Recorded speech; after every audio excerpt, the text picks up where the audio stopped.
Hi! இன்னைக்கு cheesy corn palms எப்படி செய்கிறதுன்னு பார்க்கலாம் வாங்க. அதுக்கு நான் ஒரு 3 உருளைக்கிழங்கு எடுத்து நல்லா வேக வச்சு தோல் உரித்து எடுத்து வச்சுருக்கேன். தோல் உரிச்சிட்டு அதை நல்லா மேஷ் பண்ணி எடுத்து வச்சுக்கோங்க. அதுக்கடுத்து ஒரு சாப்பரில் ஆனியன், கேப்சிகம் அண்ட் பாயில் பண்ண ஸ்வீட் கார்ன் இதெல்லாம் போட்டு ஒரு நல்ல சாப் பண்ணி எடுத்து வச்சுக்கோங்க. ரொம்ப பேஸ்ட்டாக வேணாம், நல்ல கொரன்ற கன்சிஸ்டன்சியில் இருந்தால் போதும்.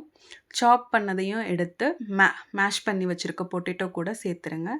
அடுத்து ஹோல் ஸ்பைசஸ் என்ன கொடுத்துருக்கேன்னு உங்களுக்கு நான் வீடியோவில் அட்டாச் பண்ணியிருக்கேன், அதை பார்த்துக்கோங்க. அதையும் அது கூட சேர்த்துட்டு கொஞ்சமாக கார்ன்ஃப்ளவர் சேர்த்துட்டு கொஞ்சம் கொத்தமல்லி தழை சேர்த்துட்டு நல்லா இதை ஒரு மிக்ஸ் பண்ணி எடுத்து வச்சுக்கோங்க.